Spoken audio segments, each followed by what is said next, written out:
Ya.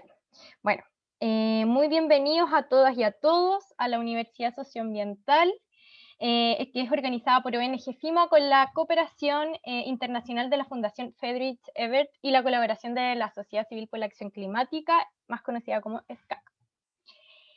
El tema principal de hoy, de esta Universidad Socioambiental, es la nueva Constitución y los desafíos ambientales de Chile, y tiene como objetivo generar un espacio educativo y de reflexión ciudadana abierto a todo público, nacional e internacional, respecto a los principales desafíos que enfrentamos como país en el marco del cambio constitucional. Para facilitar el correcto desarrollo de la clase y por la amplia convocatoria que tiene este curso, les pedimos, como les comentaba antes, permanecer con los micrófonos silenciados en todo el momento, y cualquier duda que tengan, el chat estará activado para que puedan ir dejando sus consultas por ahí. Disculpa, ¿Sí? la clase de hoy es de fiscalización ambiental y de Sí, daño. sí. Ah, ya, sí, sí. Justo ahora hoy vamos a Ah, ya. comenzar. La primera sesión es más que nada la Universidad Socioambiental en que está Ah, enmarcada. perfecto. Hoy vamos a comenzar la primera sesión del curso Fiscalización y Daño Ambiental en Chile. Esta clase está dictada por Maximiliano Molina, quien está acá presente. Él es ingeniero en recursos naturales renovables de la Universidad de Chile y participa en la Comisión de Evaluación y Cumplimiento Ambiental del Colegio de Ingenieros en Recursos Naturales Renovables. También cuenta con más de 10 años de experiencia laboral en el ámbito de regulación, cumplimiento y forénsica ambiental. Entre los años 2011 y 2019 también trabajó en diferentes áreas de la Superintendencia de Medio Ambiente, tanto en labores de fiscalización como en el marco de los procedimientos sancionatorios. Actualmente trabaja como independiente, prestando servicios a empresas privadas en el ámbito de cumplimiento ambiental y también a comunidades y organizaciones de la sociedad civil, apoyando en el acceso a la justicia ambiental. En la misma línea, fundador del podcast Ambientalmente Hablando, Derecho y Ciencia, en el cual se conversa, discute y analiza las decisiones de las autoridades en materia ambiental. Sin más, doy paso a Maximiliano, quien va a darnos esta gran e interesante clase. Maximiliano, si quieres puedes compartir pantalla y desde Sí, ahora pueden dejar las preguntas también en el chat. sí. Hola, buenas tardes. Si me puedes dar permiso para compartir la pantalla, explico que de la dinámica que vamos a tener. ¿Está listo el Por permiso? favor, ya, dejen la pregunta en el chat y van a moderar y ahí vayan haciendo las preguntas a las medidas que la vayan teniendo, les vamos a ir respondiendo sin problema a la medida que transcurre la clase, ¿ya? Primero que todo, les tengo que comentar que estoy un poco sorprendido.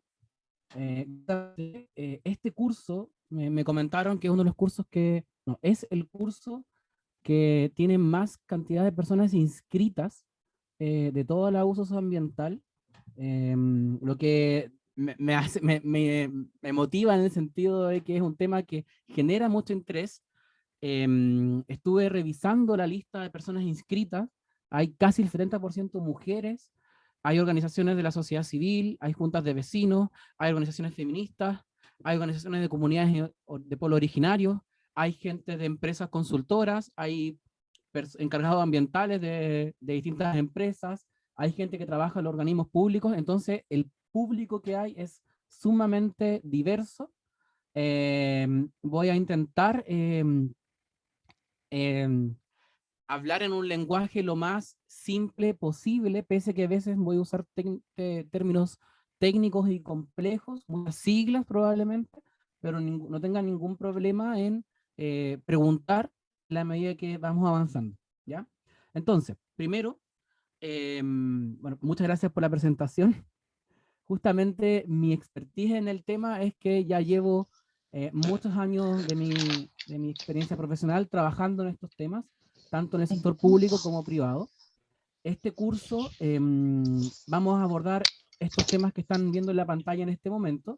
La clase de hoy vamos a hablar sobre el modelo de fiscalización, y para hablar del modelo de fiscalización necesariamente tenemos que conocer un poco de la historia de nuestra institucionalidad, los instrumentos existentes. Voy a mutear aquí y luego vamos a entrar a la fiscalización misma. La próxima semana vamos a hablar del procedimiento sancionatorio y todo lo que implica ese procedimiento, que es bastante complejo.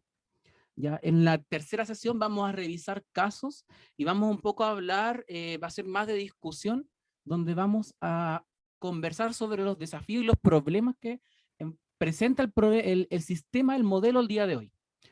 Discusión que considero sumamente relevante en un contexto que estamos el día de hoy de cambios, de eventualmente cambiar los paradigmas de cómo vemos muchos elementos que nos regulan como sociedad, entre los que está el medio ambiente.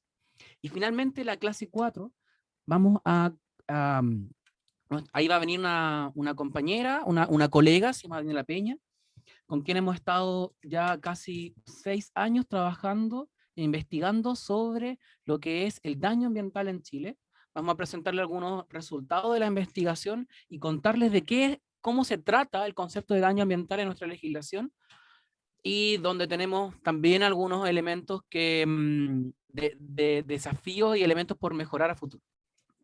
Bueno, sin más, la primera pregunta, el primer punto, digamos, que no es menor, a veces uno esto lo da por hecho, pero dado el público diverso y también las expectativas de que uno entiende por fiscalización, es que hago esta pregunta. ¿Qué es la fiscalización ambiental?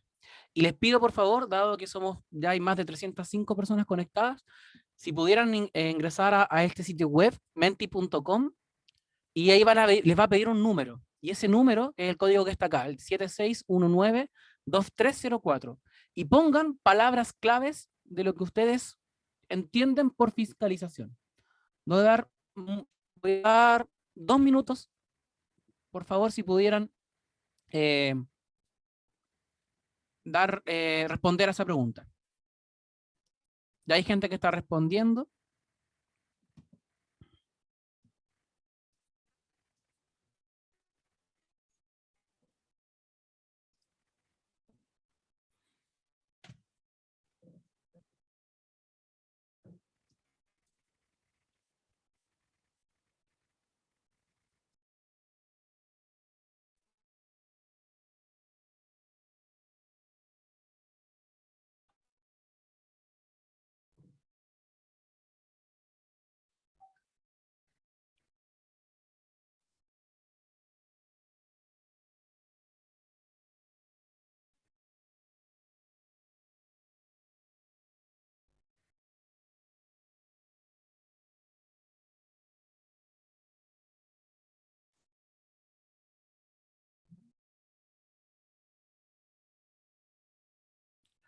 Súper.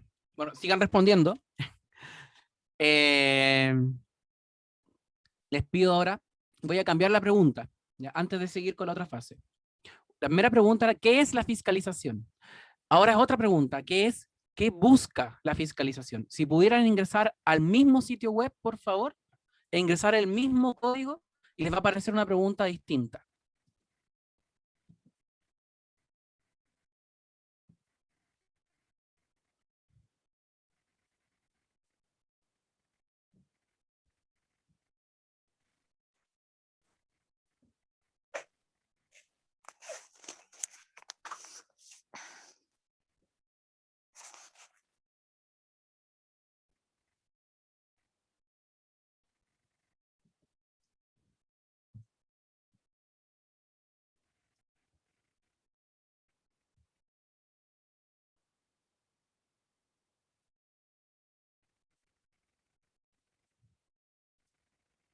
Bien. No sé si se está viendo mi pantalla en este momento, Sí, que hay se está viendo. una nube. Ah, no, la nube no se está viendo, ¿No? solo la presentación. Ah, la voy a cambiar entonces acá.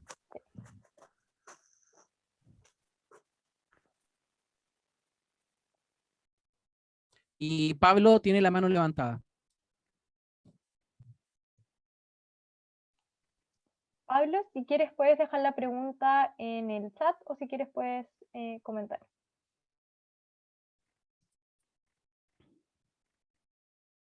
Bien.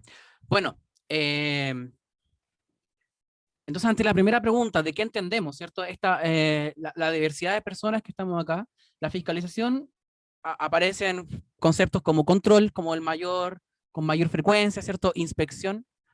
Perdón, vuelvo a preguntar, ¿se está viendo lo que estoy viendo yo? Que ahora una nube de texto. Sí, ahora se está viendo la nube de texto. Perfecto. Sí, Max. Muchas gracias.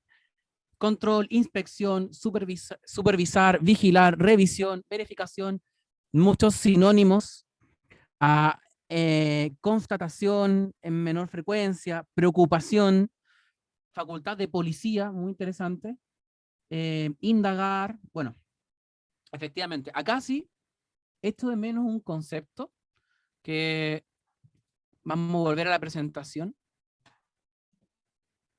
y tiene que ver con el concepto de riesgos. ¿Ya? Apareció control y apareció seguimiento.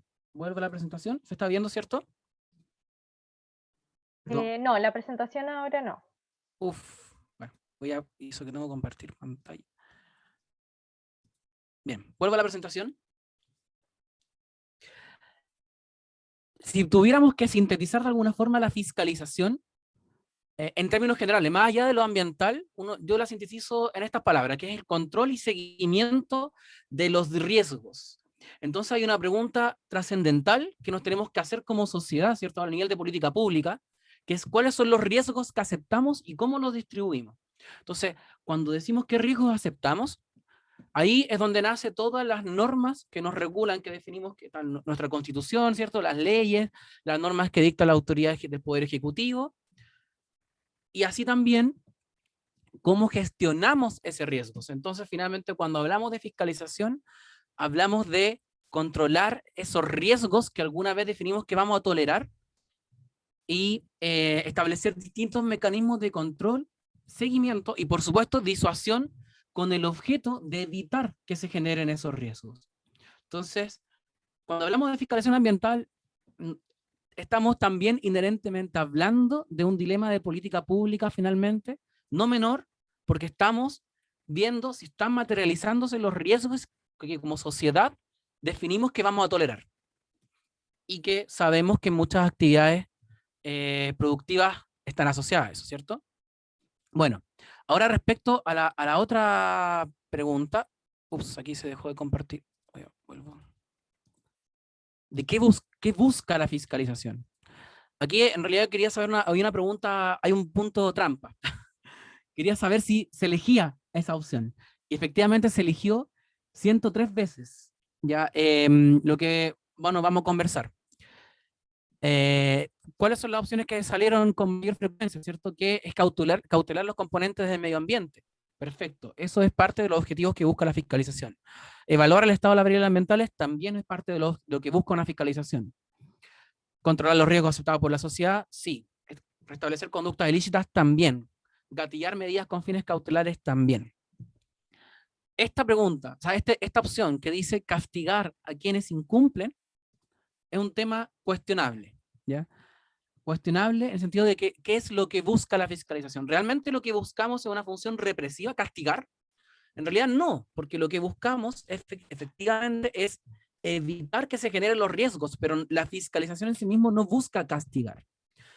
¿Ya? No es una función represiva, y eso hay que tenerlo muy importante, ¿ya? Hay que tenerlo muy presente, porque nos ayuda a entender las expectativas de lo que esperamos con la fiscalización. Entonces, efectivamente, ¿qué busca? Controlar los riesgos aceptados por la sociedad, velar por el adecuado cumplimiento y evolución de las variables ambientales, una función correctora y que busca restablecer la legalidad, ¿cierto? Cautelar o proteger componentes ambientales, gatillar medidas, disuadir, eso sí busca la fiscalización. Entonces, entendiendo estos conceptos y este marco de qué es lo que entiende, hay que entender que la sanción que podría producirse por una fiscalización no es un fin, sino que es un medio para lograr el cumplimiento, para que no se generen esos riesgos que como sociedad toleramos o aceptamos tolerar. Entonces, bueno, entendiendo ese concepto, vamos a revisar un poco nuestra institucionalidad. Y aquí van a haber varios hitos importantes, espero que vean esta línea de tiempo. Max, Y comentar sí, que no se está compartiendo la PPT para que... muchas gracias. La voy a volver acá. Bueno, aquí estaba. Cuando dije, vuelvo a repetir, ahí estaba la imagen cuando decía la sanción no es un fin, sino es un medio para lograr el cumplimiento. Luego, bueno, revisemos el contexto, ¿cierto? Tenemos esta línea de tiempo y podríamos separar el hito del año 1994 y el año 2010 como hitos más relevantes, pero hay que contar esta historia. De las primeras normas ambientales que se tienen en registro, hay más, las primeras que se tienen, es el año 1916, asociado a residuos líquidos que se vertían al mar, principalmente. Igual a otros cuerpos de agua, pero el interés mayoritario era el mar. Y eso fue dictado, ahí está el dato, la ley 3133 y su respectivo reglamento, que era del en ese momento Ministerio de Industrias y Obras Públicas. Bueno, de ahí vino una serie de normas. No tiene, este curso no tiene un objetivo de hacer un repaso por todas las normativas, simplemente esta la destaco como uno de los primeros hitos. Pero después viene una serie de hitos que tiene esta línea de tiempo, que las puse en la parte de más arriba, que tienen que ver con elementos medulares y que explican nuestro modelo actual. Entonces, primero está en 1973, ¿ya? Y no me hablo, no menciono necesariamente a lo que es el golpe de Estado, sino una de las consecuencias del golpe de Estado, que finalmente fue este cambio de modelo y que se materializa con el decreto de ley 600, que es el que se llama, no recuerdo el nombre exacto, pero es el de fomento de la inversión extranjera. Entonces ahí empezó un poco el cambio del modelo de cómo venía antes el país a lo que se viene en el futuro. Acto seguido sale el famoso decreto de ley 701 del año 1974, ¿cierto? Ahí quizás a muchos les suena eso que no han escuchado y que explica la gran superficie de plantaciones forestales en el sur de Chile, que eran bonificadas. Luego, el año 78, yo la menciono también como una norma importante porque era de las primeras normas que estableció estándares de calidad, que finalmente es cuánto como sociedad estamos a nivel de contaminantes dispuestos a tolerar. Luego, el año 1980, con el cambio de la Constitución, en que estableció este derecho a vivir en un medio ambiente libre de contaminación, y que acto seguido, y bueno, y el asunto de las aguas, que es un tema que seguramente lo han escuchado mucho, que establece la propiedad privada en el derecho de aprovechamiento de las aguas, no del agua misma, sino por decirlo de una forma, el permiso para usar esas aguas, pero no vamos a entrar en eso todavía en este curso. El año 1981, en consistencia con la Constitución, se dicta el Código de Aguas y se cambia la forma en que se administra el agua al país. Entonces, por una parte, el 74 se cambió la forma de gestionar el bosque, el año 81 el agua. Luego el año 83 salió el Código de Minería, que nos rige el día de hoy. Y ahí cambia finalmente un modelo productivo del país.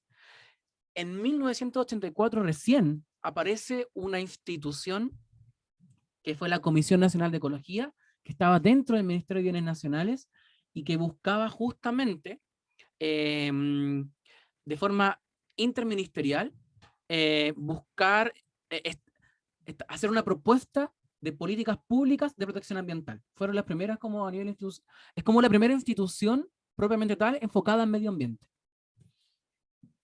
Luego el año 89 sale la ley de pesca que conocemos el día de hoy, bueno, que ha tenido muchas modificaciones, pero esa es la ley de pesca. Entonces, durante todos esos años se modificó la forma de gestionar el bosque, ¿cierto? Las aguas, la minería, la pesca y así como otras actividades más. Y eso es un contexto muy importante que hay que tener presente, porque explica lo de cómo es nuestra institución el día de hoy. Llegamos a 1990, ¿cierto? Y ahí aparece por primera vez la Comisión Nacional del Medio Ambiente. Pero esa tenía una función bien específica, que no es la misma CONAMA que ya conocen, sino que era justamente entregar la propuesta de cómo va a ser esa institución que va a velar por el resguardo del medio ambiente y ese artículo que está en nuestra Constitución. Entonces, el año 1994, finalmente, producto del trabajo de esa comisión, sale la Ley de Base General del Medio Ambiente y ahí se crea la Comisión Nacional del Medio Ambiente, que antes estaba en el Ministerio de Bienes Nacionales, pero con esa función propositiva, como les comenté, pero ahora está en el Ministerio de Secretaría General de la Presidencia. Y eso no es menor. ¿Por qué? Porque el Ministerio de Secretaría General de la Presidencia es el que tiene la conexión directa entre el Poder Ejecutivo y el Poder Legislativo, y un ministerio que integra justamente a otros servicios y organismos del Estado, con mucho poder. Entonces se entendía que ese modelo, ahí nace el modelo coordinador. Eso es palabra clave.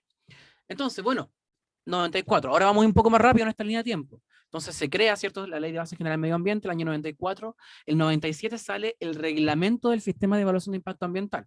Lo vamos a desarrollar un poquito más adelante, en una lámina, pero finalmente es donde se establece el procedimiento para que ciertas industrias y actividades que se hacen en el país obtengan un permiso ambiental de operación. Antes del 97 no existía un permiso propiamente ambiental, sino que habían permisos que dictaba cada organismo público de forma independiente. O sea, DGA entregaba un permiso por el tema de las aguas, el SAC, por ejemplo, para temas de fauna o cambios de uso de suelo, salud respecto a ciertos contaminantes, y así cada uno de esos organismos entregaba permisos de forma distinta y con sus criterios y sin una coordinación. Pero aquí el 97 se vino a corregir eso y se crea ese concepto de ventanilla única. Bueno, entonces aquí empieza a regir nuestra institucionalidad ambiental como la conocemos más o menos el día de hoy, pero ya desde el principio fue bien cuestionada, ¿cierto? Y el año 2004 hubo un episodio bastante polémico que fue la muerte de Cisne, producto en Valdivia, ¿cierto? En el río Cruces, y el denominado caso Celco, en que se acusó de generar daño ambiental a Celco, que finalmente recién en el año 2013 o 14, si mal no recuerdo, se configuró y se acreditó ese daño ambiental. Pero eso generó un cambio en nuestra sociedad, una preocupación mayor finalmente por el medio ambiente, y que poco a poco exigía más a esta institucionalidad, ¿cierto?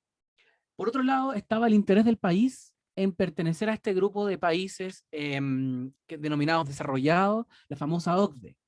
Y en ese proceso en que Chile se ingresó, la OCDE vino a Chile e hizo un informe que se llama el Informe de Evaluación de Desempeño Ambiental. El año 2005 emitió ese informe.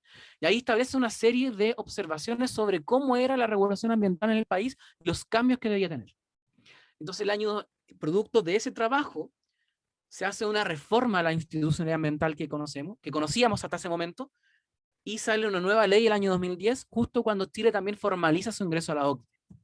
Entonces aquí, en materia de fiscalización, para que no nos perdamos el foco del curso, antes del año 2010, un artículo en la ley 19.300 que decía, esto ustedes están viendo en la pantalla, que finalmente era lo que se entendía como un modelo coordinador, en que la CONAMA en ese momento coordinaba a distintos organismos públicos como el SAC, como la DGA, como Acerna Geomin, como Acerna Pesca, en fin, para realizar actividades de fiscalización. No obstante, era una institución meramente coordinadora, no tenía facultad de establecer los criterios, lineamientos, y finalmente, digamos, cada servicio velaba por sus propios intereses, digamos, era parte del diagnóstico que se conocía. Y además, para qué hablar de las multas y en fin, una serie de observaciones que se tenían. Entonces ese modelo, antes del 2010, era un modelo coordinador en materia de fiscalización, en materia de sanciones era atomizado, o sea, una cosa era fiscalizar y luego, dependiendo de qué se fiscalizó, el procedimiento de sanción lo veían organismos distintos, tribunales civiles, organismos del Estado. Entonces eso generaba finalmente que fuera un modelo débil y no disuasivo. Y ahí era cuando era común la frase de escuchar, oye, pero conviene más pagar la multa, ¿cierto? Bueno, esa es parte de las cosas que se quisieron arreglar con la reforma del año 2010. Entonces, una de las conclusiones es esa. El informe de desempeño ambiental del año 2005 dice, el eje normativo estaba en la evaluación ambiental, en ese famoso CIA que mencioné, pero no en la fiscalización y en el cumplimiento de lo que se aprobaba. Ese era el problema. Entonces ahí vino esta reforma del año 2010 en que se crea el Ministerio, el Servicio de Evaluación Ambiental y la Superintendencia del Medio Ambiente. Y ahí está la ley, que es la 20.417, que para la gente que nos dedicamos al ámbito ambiental, al cumplimiento, nos suena en todo momento. Luego el año 2011 vino, que era en consistencia con nuestra nueva reforma, el proyecto de ley del SBAM, ¿cierto? El Servicio de Biodiversidad y Áreas Protegidas, el cual hasta el día de hoy sigue en tramitación. Y finalmente, el año 2012, para completar esta nueva institucionalidad, se crean los tribunales ambientales. Y ese mismo año 2012 comienza por fin a operar la Superintendencia del Medio Ambiente, porque era un artículo que... Si no, lo voy a... ¿Pregunta? Las pilas. Voy a mutear. Ok. Ok, entonces aquí, resumido, antes un mismo organismo que es la CONAMA tenía funciones de política de regulación ambiental, administraba el CIA y fiscalizaba y sancionaba, un modelo unificado, ¿cierto? El mensaje, o sea, la historia de la ley 20.417 decía, tenemos que superar este sistema fragmentado e ineficiente. Entonces, tenemos que definir una autoridad que unifique los criterios, procedimientos e incentivos. Entonces, ese diagnóstico está en el informe 11D, se crea la ley 20.417 y se crean las instituciones que el día de hoy existen y operan. Entonces, está el ministerio encargado de la política de regulación, el CEA administra el CIA y la superintendencia fiscaliza y sanciona. Y tenemos este organigrama más o menos de cómo funcionan las instituciones, ¿cierto? Está el ministerio, que tiene un consejo de ministros para la sustentabilidad, lo que no es menor, es algo bien curioso porque es el único ministerio que tiene un órgano superior antes de llegar a la presidencia. O sea, las decisiones del propio ministerio no pueden ser, digamos, directamente ejecutadas, sino que tienen que ser validadas por otros ministerios también. Está la superintendencia, que si bien estrictamente no depende del ministerio, legalmente está bajo la supervigilancia, así como el Servicio de Evaluación Ambiental y lo que va a ser en el futuro el SFAP. El CEA, que tiene también un órgano, digamos, en que colegiado, ¿cierto? En que participan distintos ministerios para aprobar finalmente o rechazar los proyectos, y los tribunales ambientales que están bajo la supervigilancia de la Corte Suprema, Poder Judicial. Entonces, ¿cierto? Previo modelo coordinador, en que CONAMA y la fiscalización se ejercía sectorialmente. Cada uno veía sus propios intereses. El modelo actual es una fiscalización planificada, coordinada y bajo un modelo de rectoría técnica. O sea, la Superintendencia del Medio Ambiente dice qué fiscalizar o coordina qué fiscalizar, con qué estándar fiscalizar, con qué instrumentos. Entonces así homologa los criterios. Y a nivel de sanción, que no es menor, ¿ya? Porque uno dice, bueno, puedo fiscalizar mucho, pero si no hay sanción fuerte, tampoco se genera el objetivo, ¿cierto? No se disuade. Antes, como dije, estaba dispersa, y ahora la sanción está centralizada completamente. Si bien la fiscalización, la superintendencia puede apoyarse en otro organismo, la sanción es facultad exclusiva, no solo de la superintendencia, sino de una persona, que es el superintendente del medio ambiente. Esa persona es la que ejerce la fiscalización. Entonces, bueno, ahora vamos a entrar a este organismo que se creó, que es la Superintendencia del Medio Ambiente, ¿cierto? Y aquí también hay que entender un poco de los focos que se han tenido en la historia de nuestra institución ambiental. O sea, hasta el año 2010 y 2012, que cuando se creó los tribunales ambientales, el foco de lo que es la gestión ambiental privada era el CIA. O sea, el foco era, yo tengo mi permiso ambiental, y una vez que tenía mi permiso ambiental, que se llama RCA, Resolución de Calificación Ambiental, lo que generalmente ocurría hasta ese momento era que se guardaba y guardaba polvo en un cajón en alguna oficina de alguna persona. Y quizás la sacaban para preguntar algo. Obviamente esto es una caricatura y una generalidad, no todas las empresas actúan así, pero hay estudios que dicen que es algo que corría bastante.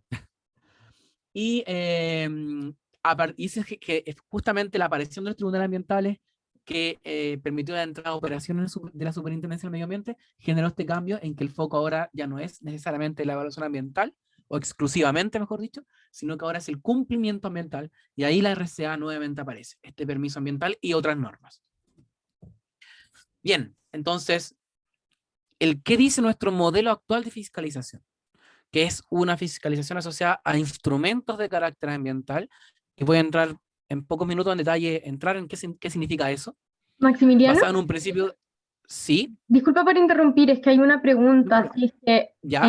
en alguna sesión se va a explicar sobre las funciones de la gestión ambiental y el rol fiscalizador de las municipalidades, y también otra pregunta que era en relación a la CONAMA, si es que la CONAMA elaboraba la adenda o no existía ese informe con ese tipo de institución cuando estaba la CONAMA.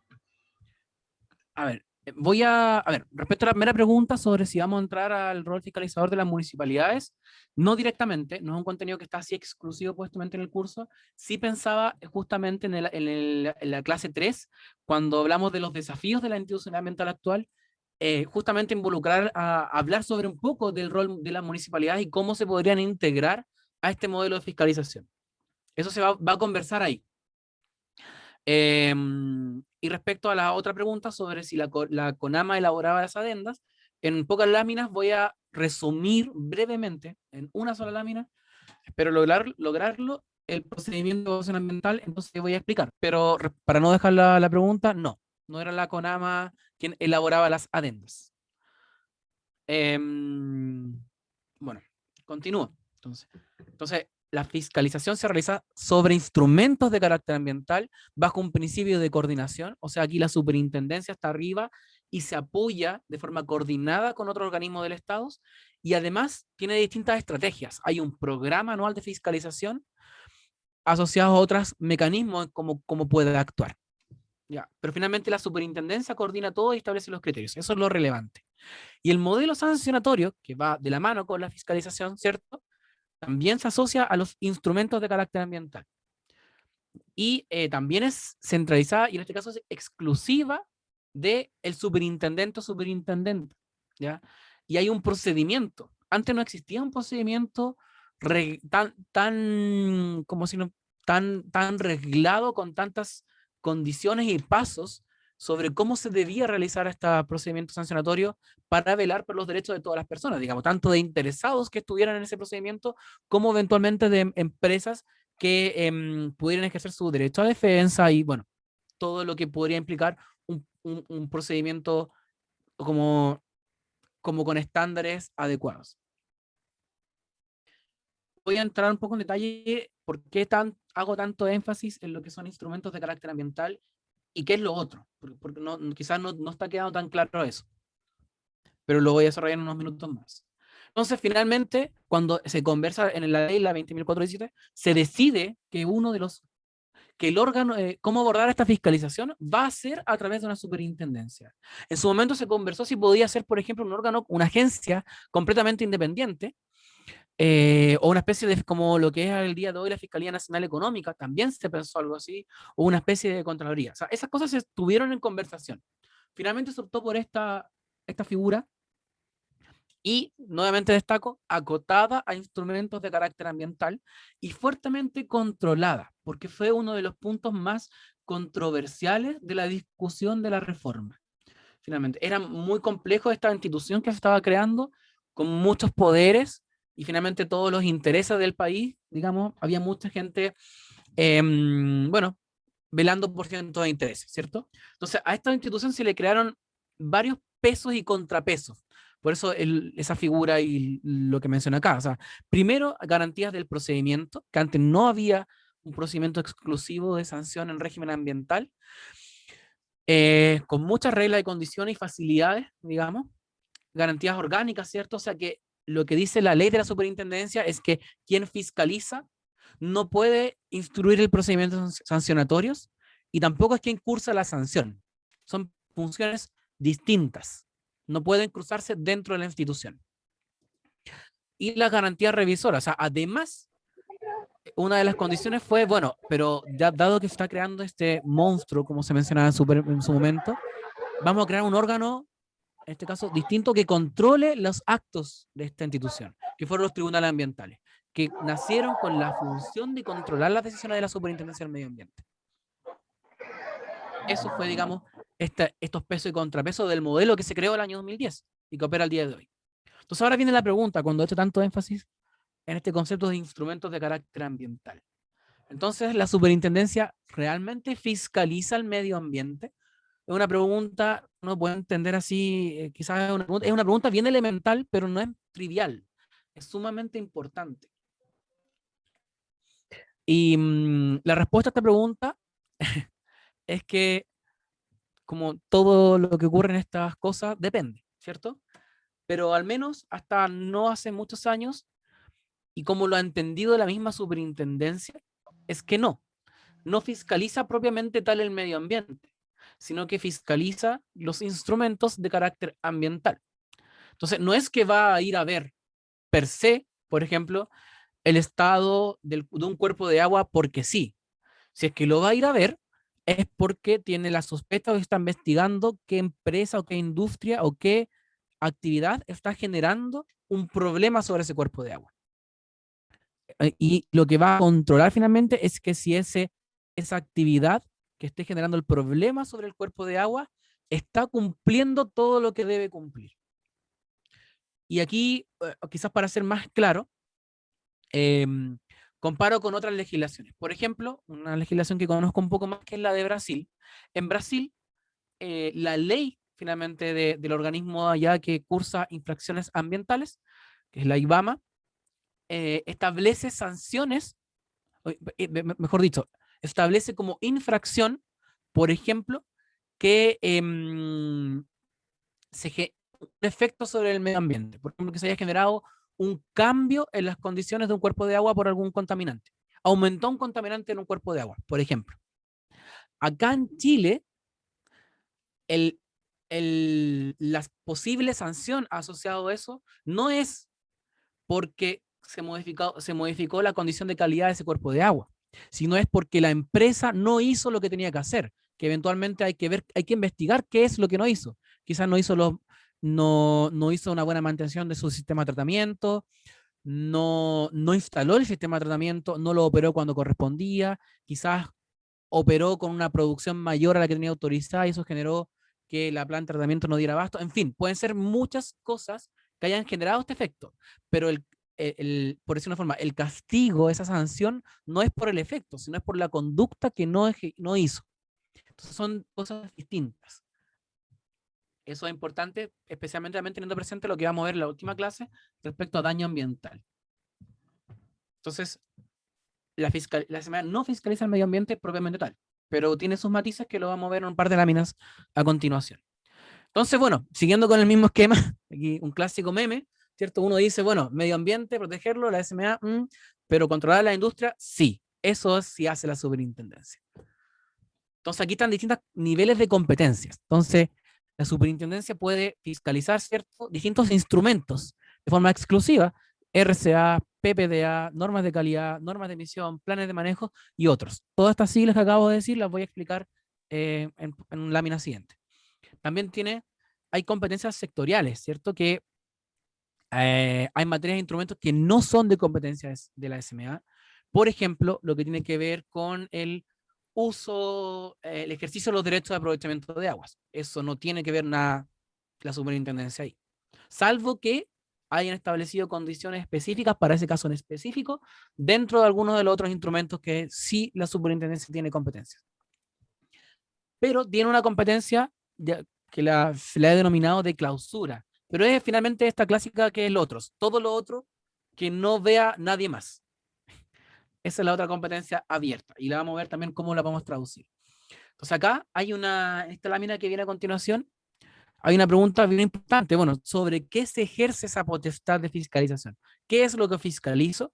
Ya dijimos que eran instrumentos de carácter ambiental, pero de forma operativa, en realidad la superintendencia ha creado este concepto de unidad fiscalizable, que finalmente es un establecimiento o una gran empresa, pero hay que entender que estas empresas pueden tener distintos permisos que regulan partes distintas de esta gran actividad. Vamos a ver una figura a continuación que es de la superintendencia. Y también hay otros instrumentos que regulan las distintas aspectos ambientales que genera esta actividad. Entonces, para entender el universo de todo lo que hay que fiscalizar en el país, están estos números. RCA, que son las licencias ambientales, o sea, los permisos ambientales, hay más de 17.000. Normas de emisión de fuentes fijas, hay más de 10, hay 10. Planes de descontaminación, hay 20. Programas de cumplimiento ambiental, que es un instrumento muy específico, que es de incentivo al cumplimiento, que busca corregir que cuando se generó un procedimiento de sanción, se le da la oportunidad a las empresas o al regulado finalmente de corregir su incumplimiento. Y ahí se crea un nuevo instrumento de carácter ambiental. Hay más de 650. Las ETFA y las ETCA las voy a mencionar pocas láminas siguientes, que son entidades de terceros que tienen distintas funciones públicas y privadas, normas de calidad, impuestos verdes, Red C. Son números enormes. Estamos hablando de, bueno, todo esto lo que tiene que fiscalizar a nivel nacional la superintendencia, más casos de elusión que son determinados, ¿cierto? Más los que están regulados por normas de emisión, que los catastros son, digamos, no son fijos, son prácticamente ilimitados. Por ejemplo, los que están regulados por normas de emisión lumínica y de ruidos. Todo esto, la superintendencia lo hace, que va a ser parte de lo que vamos a conversar en la sesión 3, con uno de los presupuestos más bajos de todos los organismos públicos de nuestro país y con una dotación de funcionarios que no supera las 250 personas, donde la mitad pueden ejercer labores más o menos enfocadas directamente en fiscalización y sanción. Para entender un poco, ese es los números asociados a nuestra institucionalidad. Ahora hablemos de estos instrumentos. Voy a repasar cada uno de estos instrumentos para conocerlos y cómo nacen, ¿cierto? Dónde vienen. El primero que mencioné es la RCA. que también se le puede decir licencia o permiso ambiental, que cuando uno habla con gente de otros países se conocen esos nombres, digamos, permiso ambiental o licencia ambiental. Esto nace en la ley 19.300, en el artículo 10 está el listado de proyectos que deben ingresar a este sistema para que se evalúen. Luego el artículo 11 dice mediante qué documento debe hacerse esta evaluación ambiental. Uno es un estudio de impacto ambiental, que es un documento complejo con mucha información de línea de base, en que se sabe que van a generarse impactos y se proponen medidas de mitigación, reparación y compensación y seguimiento ambiental para abordar ese impacto. O sea, hay una evaluación, se pronostica qué es lo que puede ocurrir, pero para que eso no ocurra, se establecen una serie de condiciones y medidas. En cambio, está la declaración de impacto ambiental, que es mucho menor complejidad. Se entiende que esos proyectos, en la teoría, no generan impactos ambientales significativos, y por lo tanto, finalmente se centra su compromiso en el cumplimiento normativo de las normas que existen el día de hoy. Todo eso es teoría, porque la práctica es distinto. Y finalmente, bueno, en la misma ley se regula el contenido que debe tener cada uno de estos documentos.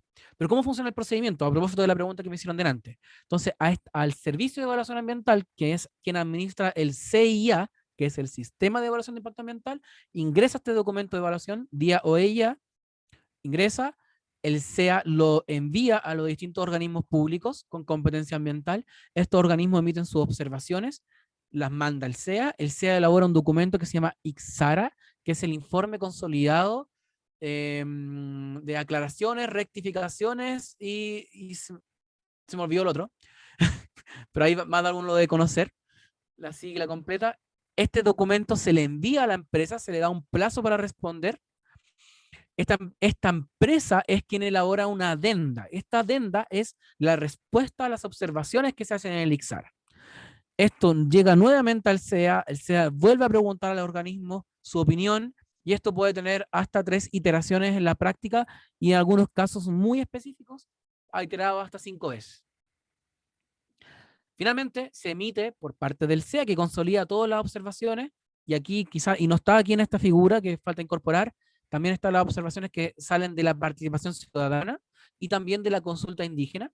Se suman, este organismo, sumado a lo que dicen los servicios, elabora este documento que es el informe consolidado de evaluación. Este documento tiene una propuesta que va a una comisión. Entonces el SEA dice, por ejemplo, yo recomiendo aprobar este proyecto o rechazar este proyecto, pero no es quien decide. Quien decide es una comisión integrada por representantes de los distintos ministerios, los CEREMIS de cada región. Y que, bueno, aquí son una acotación aquí, y es presidida por el delegado presidencial, el que anteriormente era el intendente, que a propósito de la ley de, hace poco tuvimos la elección de gobernadores, claro, se conversaba sobre quién presidía esta comisión de evaluación, y realmente los gobernadores electos no tienen nada que ver con esto, no se van a meter acá, y sigue siendo el delegado presidencial, que es la persona que es electa por el presidente o presidenta de la República para ejercer funciones similares al gobernador en cada región. Bueno, eso es otro problema, harina otro costal, pero no es menor, a propósito de lo que está de la discusión del día de hoy y la contingencia.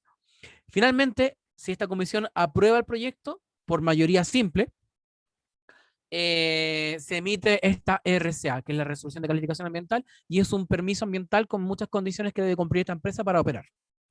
Así, comparativamente con otros modelos como datos, por ejemplo, para no compararnos con países OCDE, que siempre siempre salimos mal esa comparación, pero para compararnos con países de la región, como Colombia, por ejemplo, en Colombia ellos tienen establecido que lo que digan ciertas autoridades sectoriales, como la encargada de la salud o de la gestión del agua, tienen carácter de vinculante, cosa que en nuestro modelo no es así.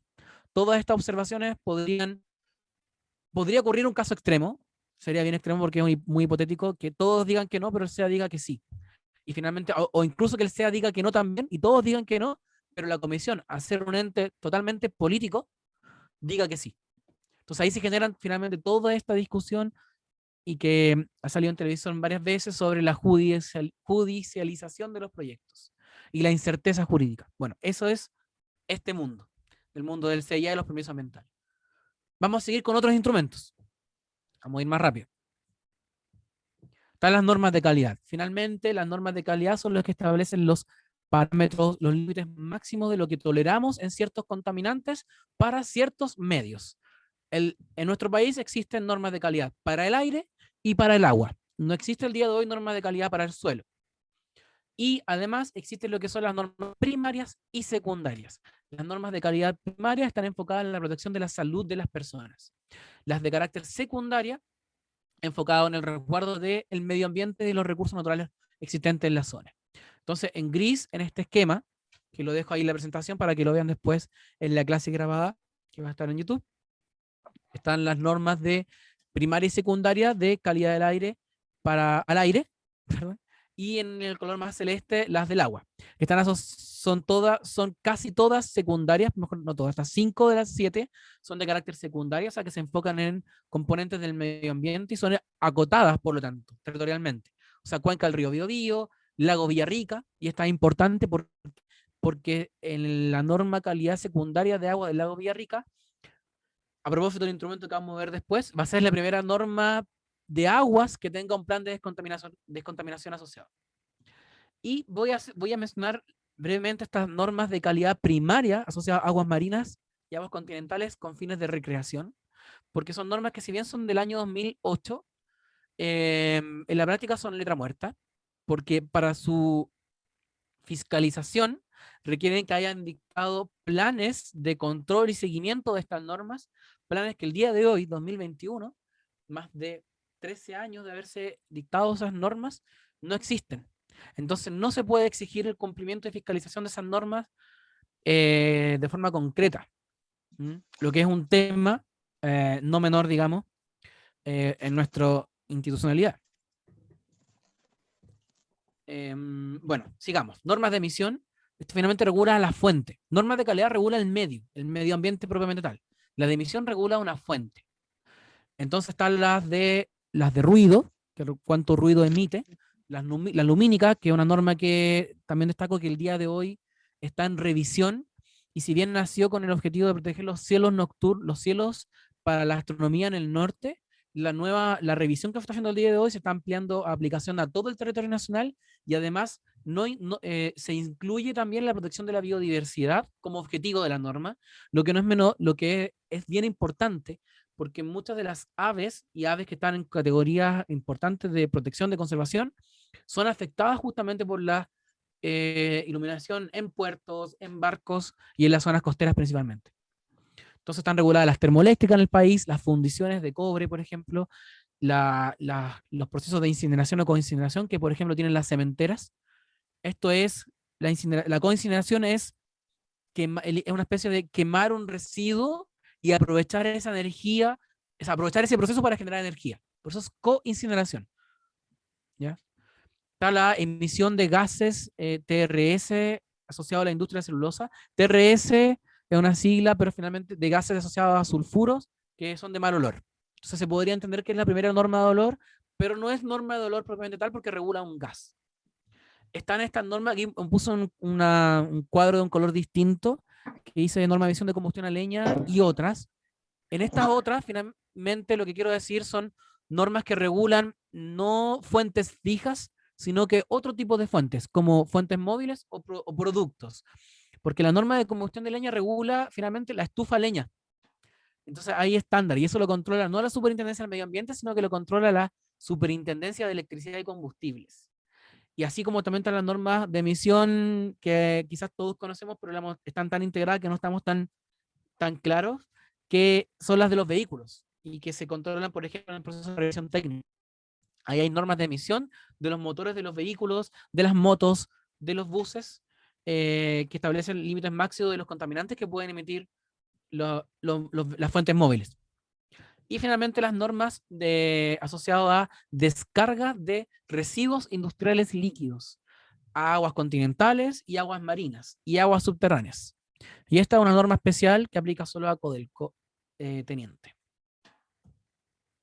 Están los planes de prevención y descontaminación ambiental. Hace 2 láminas atrás mencioné las normas de calidad. Esto es importante. La norma de calidad, cuando se supera en un ambiente o está próximo a superarse, o sea, en condición de latencia, el Estado tiene el deber de elaborar un plan de prevención si es que el contaminante está en latencia, o de descontaminación si el contaminante está superado en esa zona. Pero es el deber del Estado, y eso es muy importante aclarar, porque una norma de calidad per se no puede ser incumplida por un particular, sino que no es que yo incumpla la norma de calidad, sino que quizás mi emisión generó una contribución que generó la superación, pero lo que gatilla esa superación de calidad no es un incumplimiento ambiental, sino que hay un deber del Estado de ejercer acciones transversales para evitar que se superen esos estándares de calidad. Y eso es bien importante porque es un error común que se ve en que se menciona en que se incumplió la norma de calidad por una persona, y eso no es efectivo. Estas son todas las normas de emisiones, disculpen, planes de descontaminación existentes. Todo esto en gris, todos los existentes del día de hoy están asociados a contaminación al aire, pero como les comenté, está en elaboración el primero asociado a la descontaminación del lago Villarrica. Y acá en otro color también son planes de descontaminación, algunos muy antiguos, que sería interesante ver en qué está su cumplimiento, porque ya, digamos, se deberían haber cumplido esas metas, pero a diferencia de los otros que están asociados como a espacios territoriales grandes, amplios, como comunas, cuencas o valles, esos están asociados a fuentes específicas. ¿Ya? Bueno, estos son los planes de descontaminación existentes. También están los planes de recuperación, conservación y gestión de especies. Los planes recoge. Y aquí les explico una cosa, quizás no lo tenían tan presente, pero sí escuchamos muchas veces que decir que tal especie está en categoría de conservación, está vulnerable, está en peligro de extinción, en fin, todo eso, cuando se cataloga a las especies, ya sean vulnerables, fuera de peligro, en peligro crítico, en fin, es, como poder decir, un proceso muy homólogo, muy parecido a lo que hacemos con las normas de calidad. En este caso, estamos inmediatamente dándole una categoría de vulnerabilidad, por decirlo de una forma, a esa especie.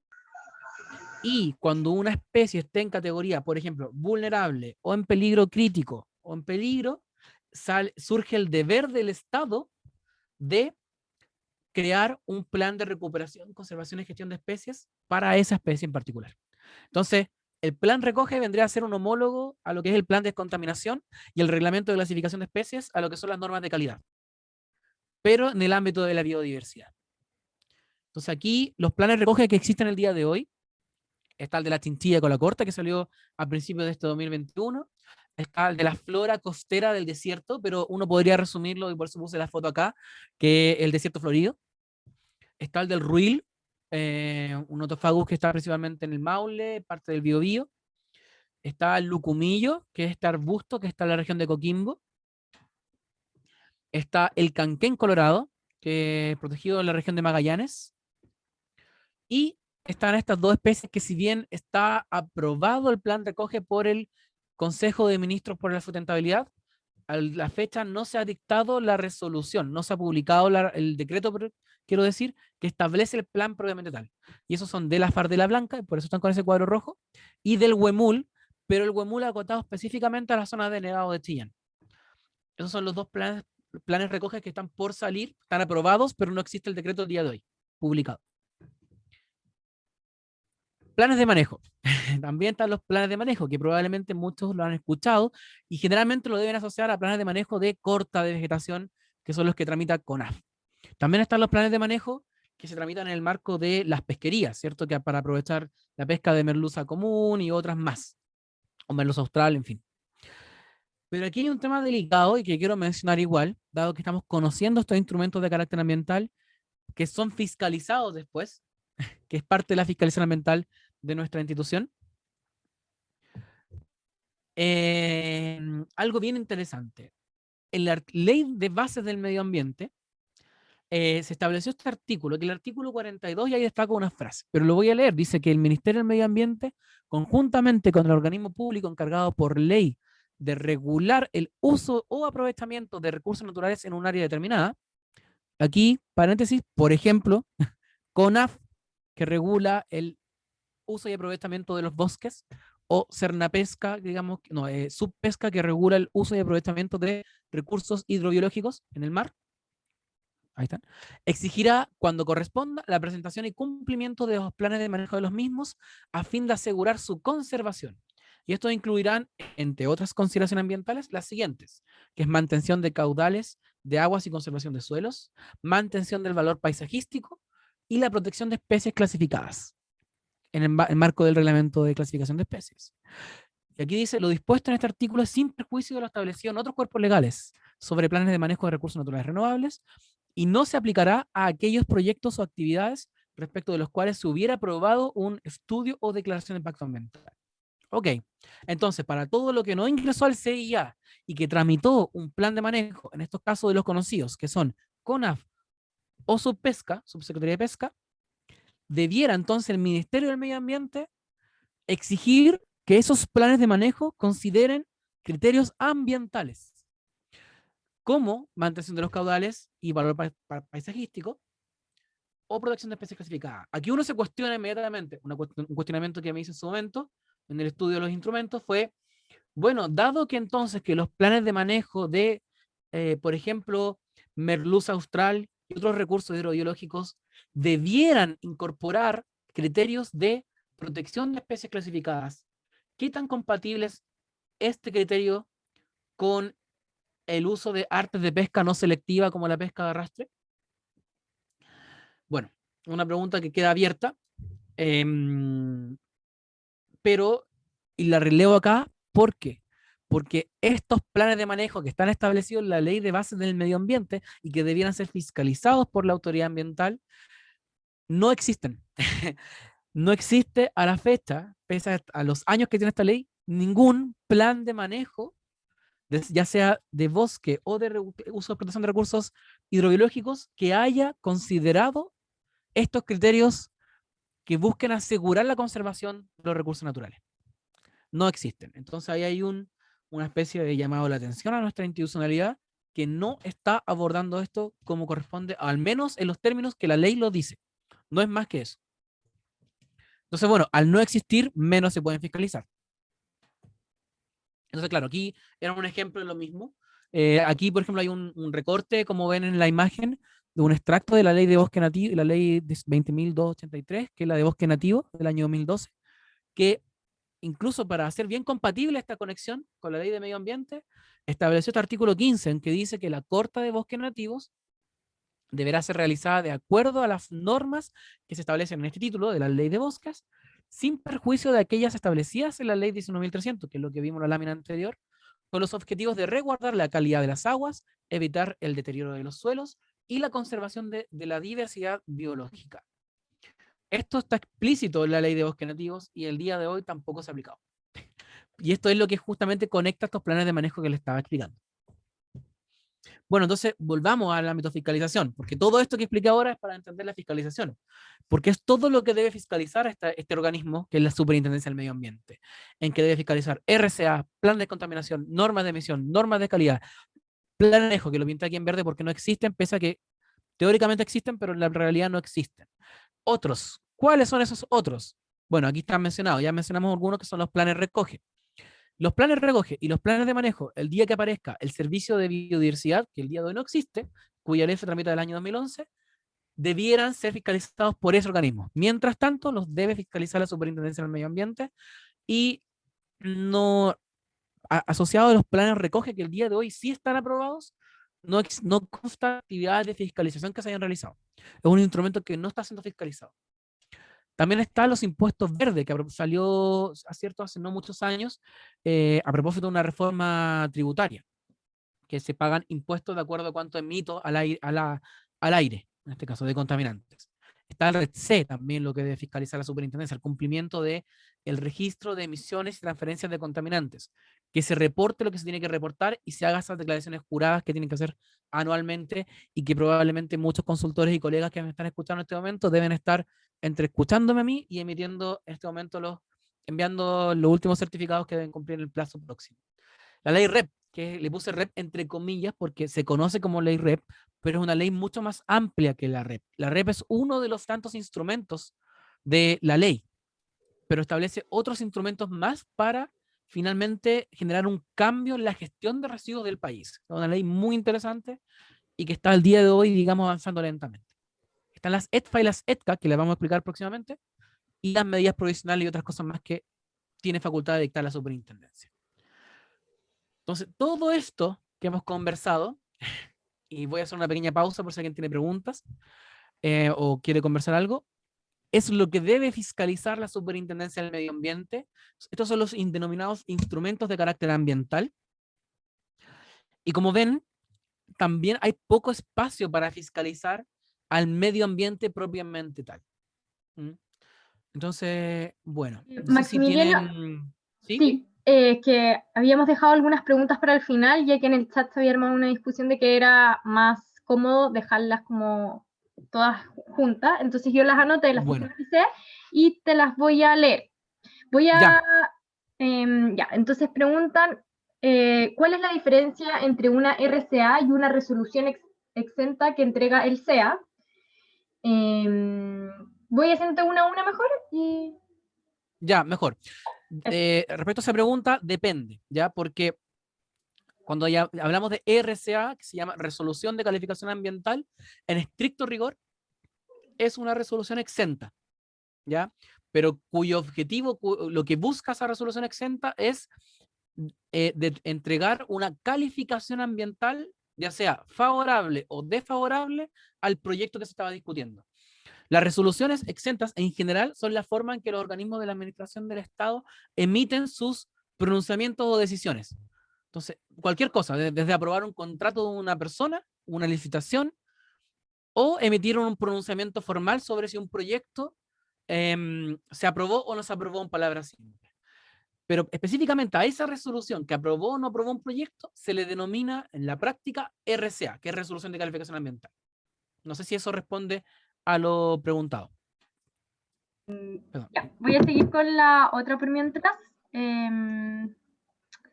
La otra pregunta que es, ¿en qué etapa o etapas el SEIA interactúa con la Oficina de Gestión de Proyectos Sustentables? ¿Esa oficina hace seguimiento de los proyectos durante la tramitación? Uf, ya, claro, eso es, este organismo es nuevo, en la gestión de proyectos sustentables. No conozco en detalle su operación, pero sí por la práctica que he tenido, conversaciones con titulares y la dinámica de cómo se mueve esto. El trabajo de ese organismo va desde incluso antes de la presentación del CIA hasta de forma posterior al CIA.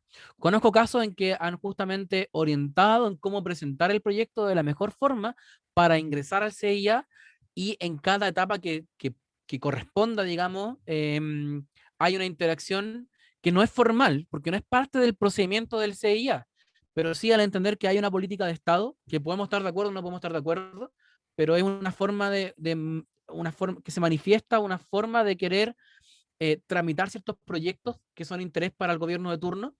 Eh, hay una interacción que es por fuera del sistema y no directa. Entonces, claro, al estar no regulado, puede ocurrir en cualquier fase. Perfecto.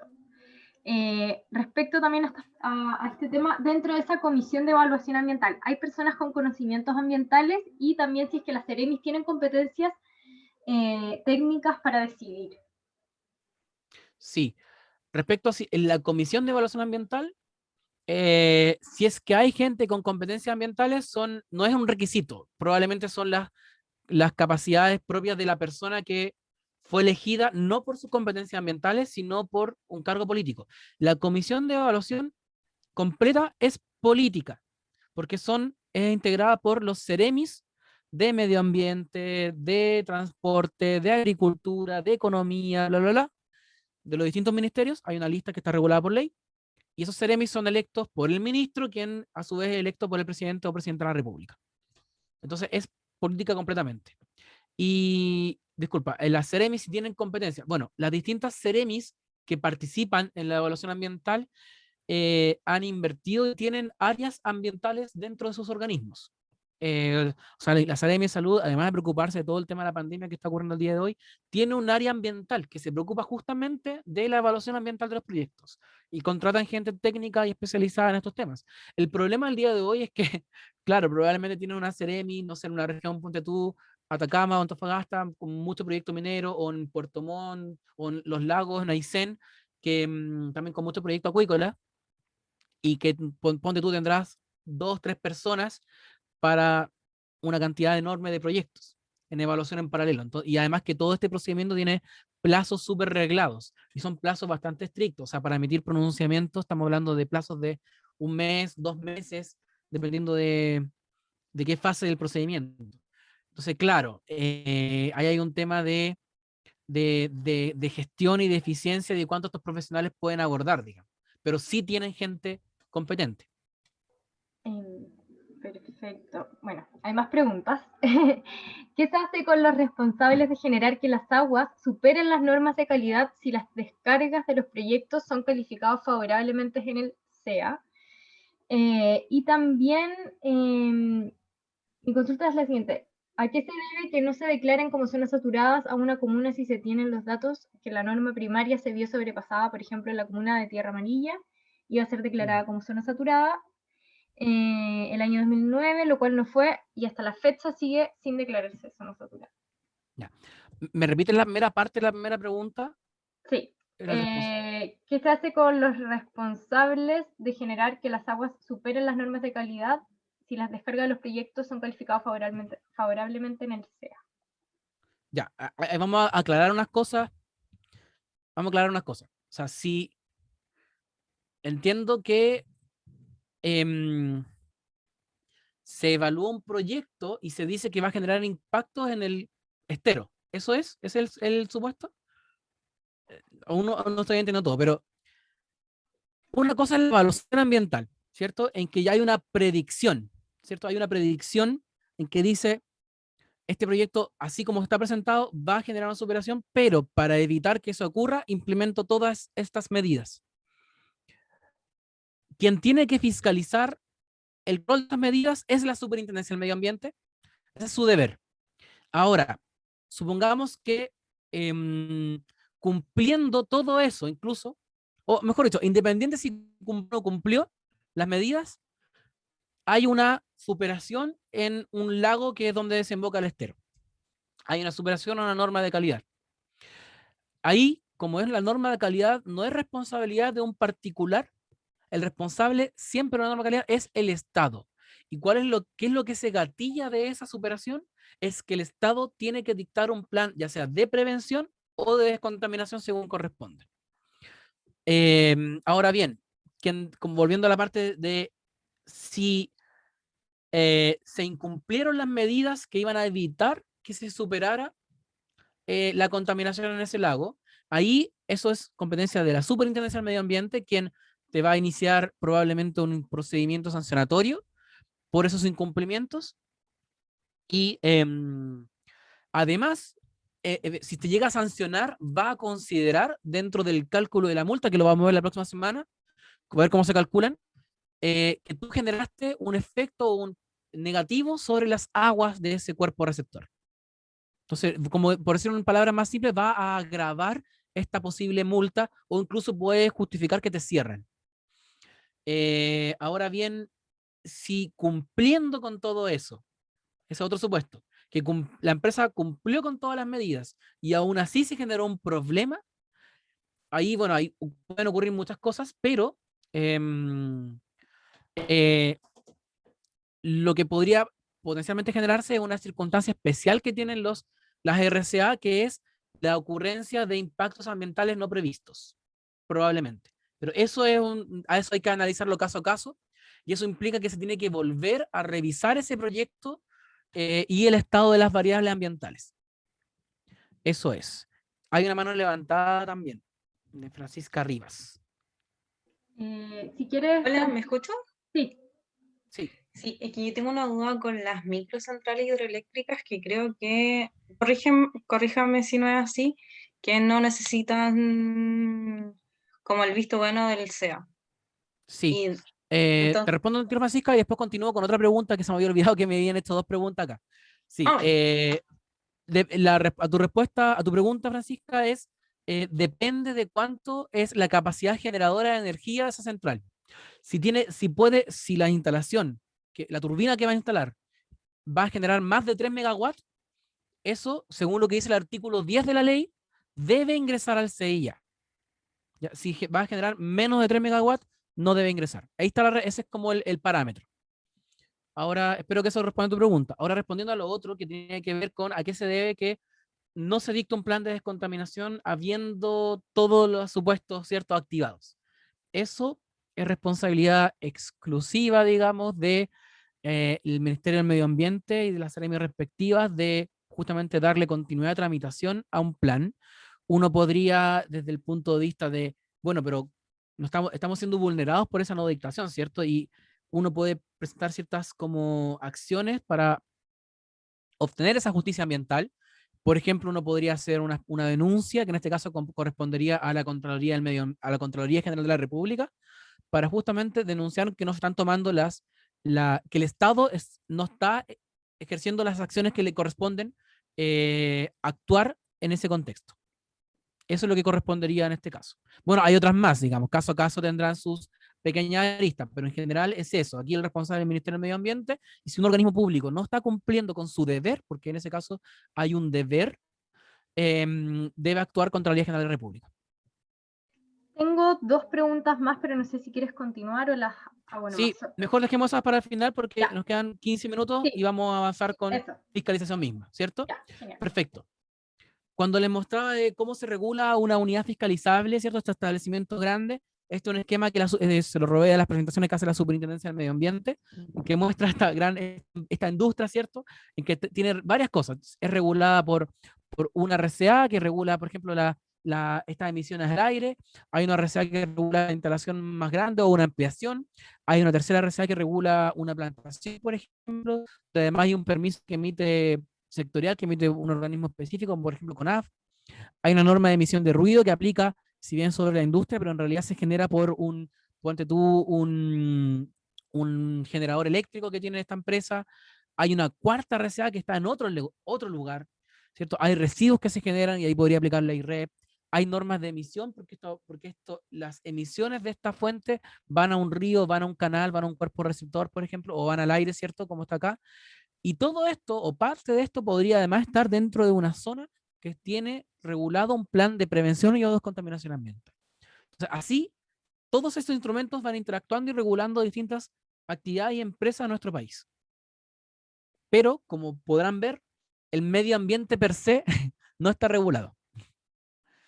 Bueno, delante les dije, bueno, la superintendencia puede fiscalizar, ¿cierto?, los instrumentos de carácter ambiental, pero ahí hay un depende. Y ese depende tiene relación con este fallo, es una decisión de la Corte Suprema y la causa y el año, que es un pronunciamiento del año 2017, en que a propósito de un derrame de petróleo que hubo en Quintero, uno de los tantos que han habido, del año 2014, en ese momento la superintendencia se había declarado incompetente de fiscalizar los derrames de petróleo en atención a que hay una ley específica, que es la de ley de navegación, que regula esos eventos, digamos. Entonces sería más competencia de la autoridad marítima este asunto. Y no sería, y por lo tanto no habría ejercido acciones de fiscalización y menos sanción. Lo que dice la Corte Suprema, aquí está el extracto, obviamente, que es que la labor de la Superintendencia del Medio Ambiente debe ser entendida en el contexto más amplio de la normativa destinada a cautelar el del derecho a vivir en un medio ambiente libre de contaminación. Por lo tanto, sus facultades no pueden ser comprendidas como restringidas y limitadas exclusivamente a como instrumentos o actividades que se hayan sometido al CIA, que es como a grosso modo como lo entendió la superintendencia hasta ese momento y quizás incluso hasta el día de hoy lo sigue manteniendo en parte. Entonces, claro, este fallo de la Corte Suprema lo que está diciendo es que en el ámbito de fiscalización, separemos fiscalización de sanción, la superintendencia debe fiscalizar el medio ambiente en sí mismo, o sea, como más allá de los instrumentos, No limitarse a los instrumentos que tiene competencia para sancionar, es distinto. Entonces, ¿cómo funcionaría esta figura según lo que plantea la Corte Suprema? Sería que entonces la superintendencia debería ir a fiscalizar, levantar la información de ese evento, y si no es competente para sancionar, tiene que derivar los antecedentes al organismo que sí sería competente para sancionar. Eso es lo que dice la Corte Suprema, que resulta de toda lógica. Pero, entendido el contexto que les expliqué, que vamos a conversar en la clase 3, es algo no menor en lo que es la gestión de la superintendencia, porque dada la cantidad de funcionarios que son, los recursos que tienen y la cantidad de cosas que deben fiscalizar, ese servicio nació colapsado. Bueno, entonces ahora, ¿cuándo fiscaliza la superintendencia? Por ley tiene estos programas de fiscalización. Entonces, puede fiscalizar en base a esos programas o subprogramas anuales. Tiene un programa de fiscalización propio y además, con los distintos organismos con competencia ambiental, plantea un subprograma, por ejemplo, el subprograma de CONAF, el subprograma del SAC, el subprograma de Senageomin, para que en el marco de sus competencias, pero coordinados con la superintendencia, ejerzan también actividades de fiscalización. Y nuevamente destaco, distinto a sanción, porque la sanción es exclusiva de la superintendencia del medio ambiente. La fiscalización podría ser ejercida por la misma superintendencia o por otros organismos que vamos a ver en la lámina que viene.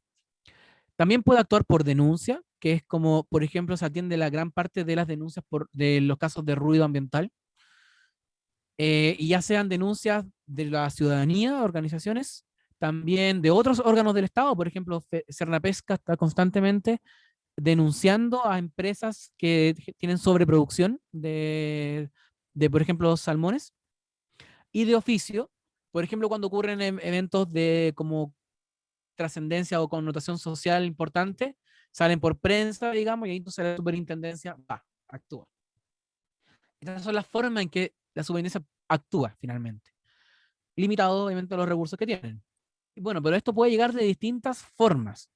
Puede hacerlo con funcionarios propios, por eso está la fiscalización directa de la superintendencia, con apoyo de organismos sectoriales, como mencioné, y por eso es que cuando uno ve quizás recortes o sea, ve prensa de antes o ciertos informes de gestión, se habla de un universo de más o menos que en el país existen 600 fiscalizadores, que pareciera ser un número grande, la verdad. Que si bien puede ser efectivo, porque sería la sumatoria de los fiscalizadores de la superintendencia más los fiscalizadores de varios organismos públicos. Hay un micrófono encendido, si lo pudieran apagar, por favor. Perdón. En la práctica no es tan efectivo porque el fiscalizador de la superintendencia, o sea, los fiscalizadores de organismos sectoriales no solo fiscalizan, sino que también tienen otras funciones dentro de cada organismo, además de también ser, en muchos casos, también evaluadores ambientales. Y lo otro, que fue un tema en su momento polémico, es fiscalizar a través de terceros. ¿Y por qué es polémico? Porque en su momento se hablaba de la privatización de la fiscalización ambiental. O sea, esta función pública que debía ejercer el Estado se estaba privatizando. ¿Y cómo se estaba privatizando? En que se le daba facultad a un privado de que la superintendencia lo podía contratar para que vaya a fiscalizar algo que la superintendencia no puede ir o no tiene las competencias o los recursos, en fin. Es un modelo que fue en su momento cuestionado, hasta el día de hoy me atrevería a decir que no ha operado bajo los miedos que existían en ese momento. No comparto el juicio de que se entiende que es una privatización de la fiscalización ambiental, y sí ha servido como de mucho apoyo. ¿Por qué? En este caso están las ETFA, que lo vamos a desarrollar a continuación, que son, y por otro lado las ETCA, pero las ETFA son entidades técnicas de fiscalización ambiental y las ETCA son de certificación ambiental. Y en palabras más simples, las ETFA podrían ser homologados a lo que son el día de hoy los laboratorios de análisis, que toman muestras de agua y la analizan, o de aire, o de suelo. Las ETCA son homologadas a lo que son las empresas auditoras, pero la diferencia es que entregan certificados. Y pueden hacerlo, ¿cómo hacen certificación? De forma directa, yendo a terreno, a través de análisis de antecedentes y actividades de muestreo, medición y análisis de variables ambientales de forma indistinta o conjunta. Todo esto junto. ¿Quiénes son todos estos organismos con competencia ambiental? La superintendencia, para coordinar esto, creó lo que es la Red Nacional de Fiscalización Ambiental, Y estos organismos que están viendo en la lámina, que está dentro de esta Vialidad, MinSal, Senageomin, la CONADI, el SAC, la Directa Mar, en fin, todo lo que ven, coordinados. Y eso. Ahora, desde el punto de vista esto de, de las ETFA, las ETCA, ¿qué es eso? ¿Cierto? La ley de la superintendencia, que es la 20.417, dentro de todas las cosas que creo estas dos figuras, que están reguladas por estos decretos, ¿ya? Que el DS38 del 2014 y el 39, que establecen las condiciones que van a tener para autorizarse y operar estas empresas privadas que van a ejercer funciones públicas, como es la fiscalización. Entonces, como mencioné en su momento, están las ETFA, que hay una definición legal que las traje y la puse ahí, pero como mencioné, básicamente son laboratorios, principalmente. Y tienen alcances súper restringidos y acotados sobre cuáles puedes ejercer. Primero tienen que ser autorizadas por la Superintendencia del Medio Ambiente. Hay todo un procedimiento que establece cómo deben autorizarse y que no es simple, digamos, no cualquier empresa puede autorizarse. Y además su fiscalización propiamente tal la pueden ejercer sobre algo muy acotado. Por ejemplo, acá hay un ejemplo de un alcance de una ETFA, que es, en este caso es el análisis del parámetro cobre a través de este método en específico en aguas residuales emitidas, que se emiten, digamos, en aguas residuales que se emiten. Y es un análisis, o sea, un análisis de laboratorio. Eso es lo que podría hacer. Obviamente tienen una serie más de alcances, pero los alcances están muy definidos. Eso es lo que quiero decir. Y finalmente estas empresas pueden ser contratadas o sea, deben ser contratadas por los titulares de proyectos con RCA, por ejemplo, para hacer todas sus mediciones. Uno de los problemas que había antes es que muchas empresas grandes, mineras, tenían laboratorios propios. Entonces, claro, cuando mandaban su informe diciendo, mire, el agua está bien, claro, había un problema ahí de verificabilidad, de credibilidad, porque las mediciones las hizo la propia empresa. Después de la superintendencia, esas mediciones no pueden ser hechas por la propia empresa y deben contratar una ETFA.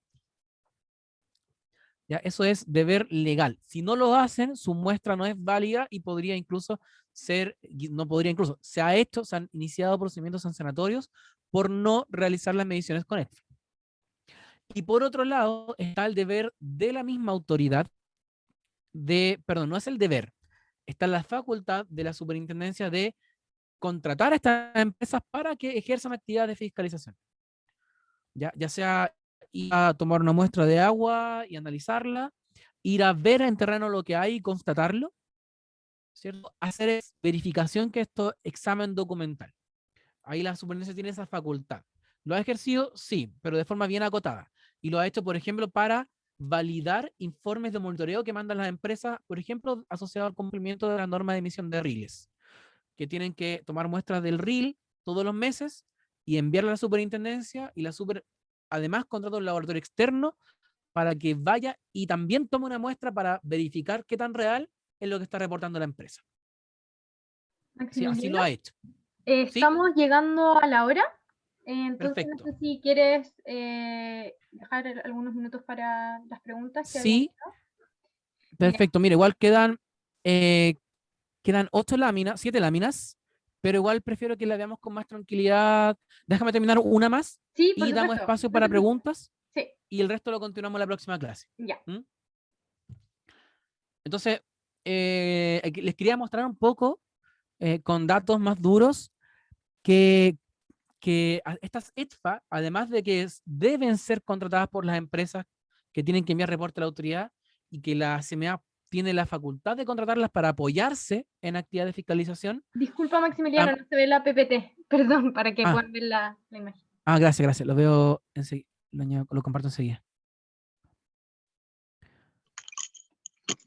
Estas ETFA, entonces, además de poder ser contratadas, también son fiscalizadas por la superintendencia.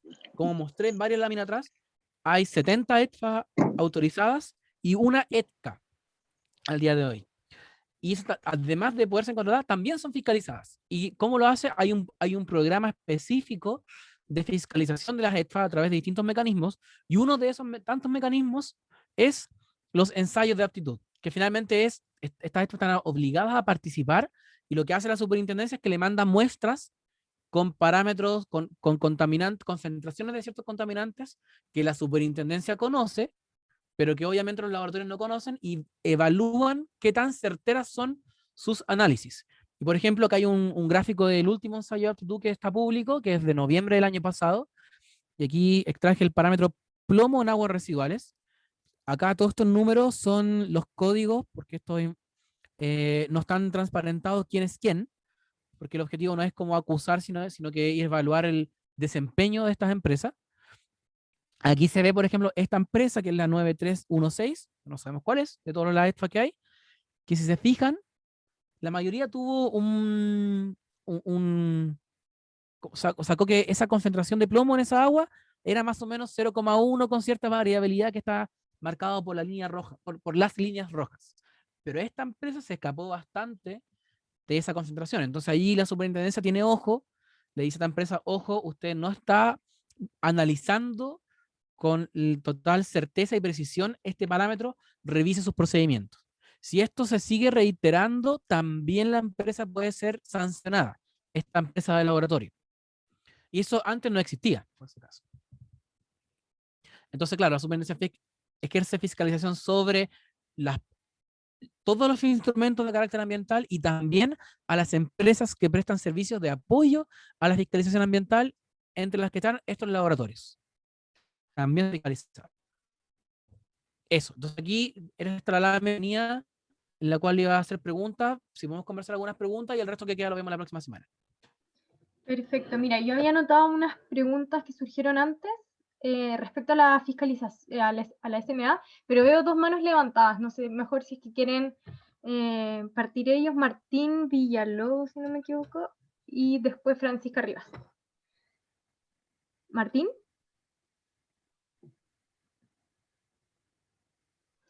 Bueno, ahí parece que va a hablar. ¿Puedo hacerlo?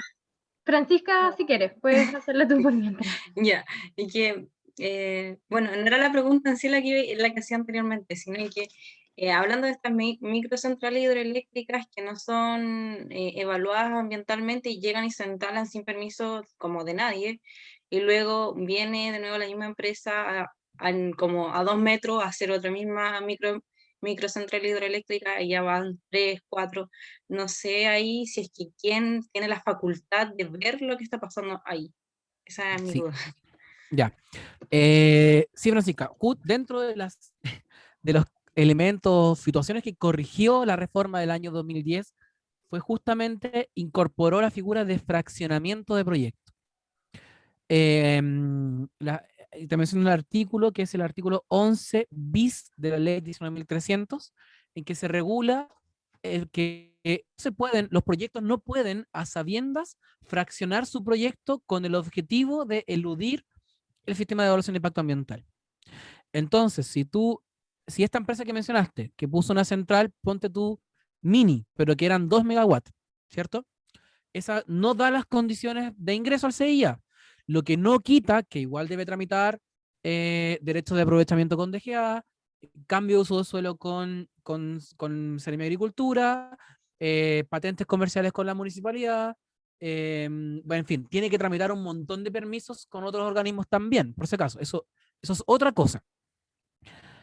Pero si esta empresa, como dices tú, instala de forma adicional a la planta que ya tenían, a la central que tenían, otra, viene de 2 megawatts, entonces diría, oiga, pero es que de 2 megawatts no ingresa, entonces no entra al sistema, ¿cierto?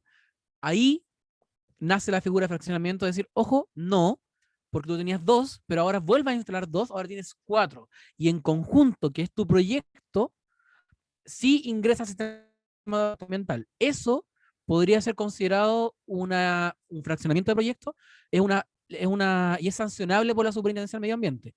Hay procedimientos sancionatorios iniciados justamente por esa causa. Entonces es algo que se puede denunciar como una infracción a la normativa ambiental.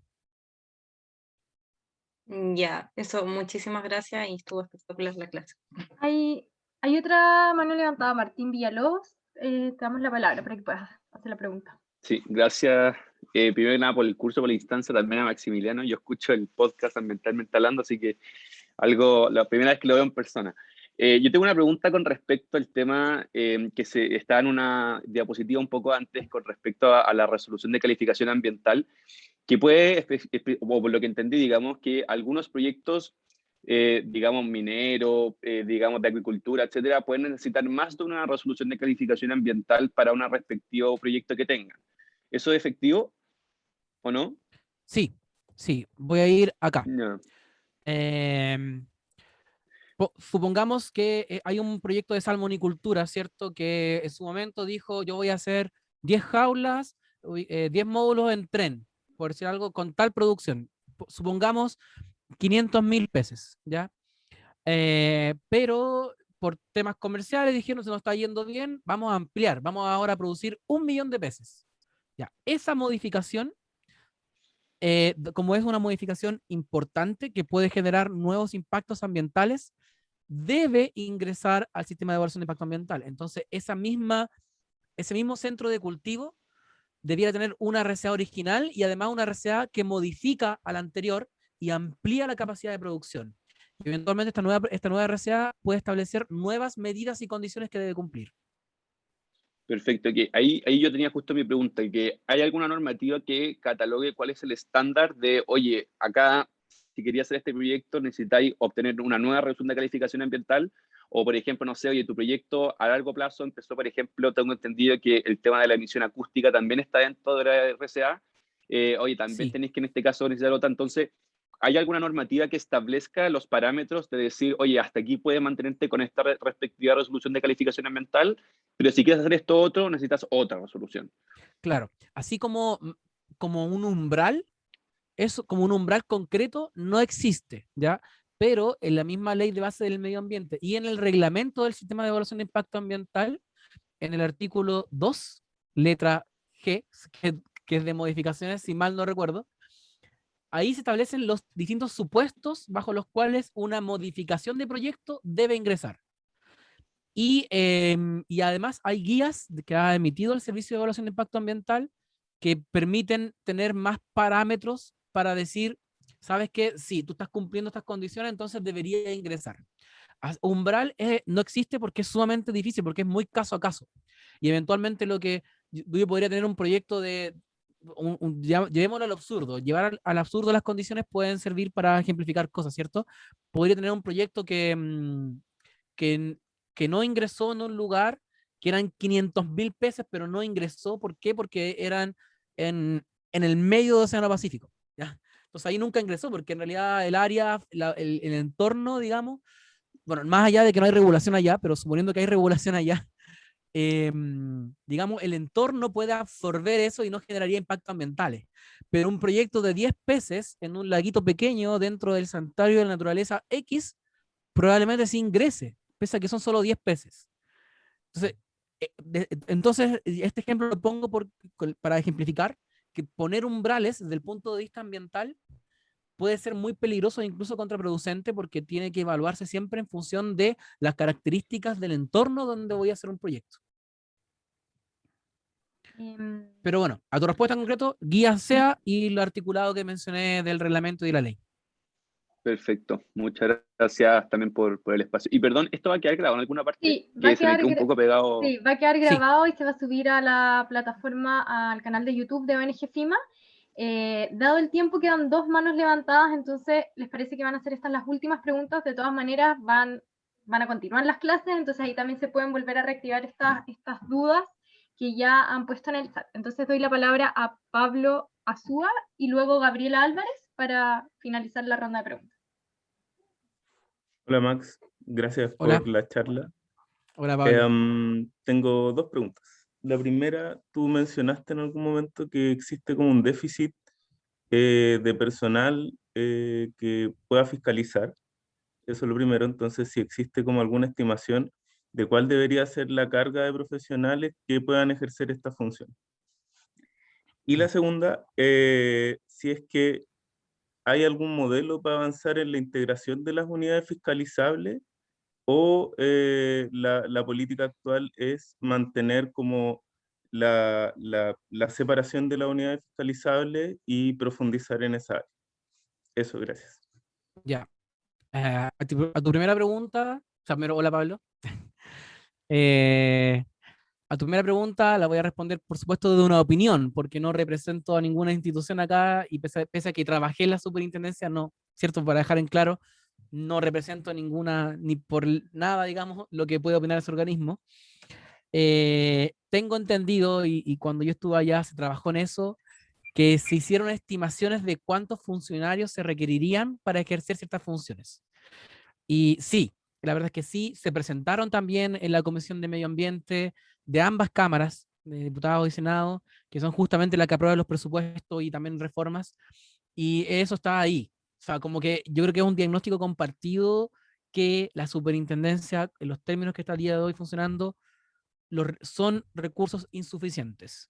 Y esto en todo caso, uno puede pensar, no, es que fue hecha así.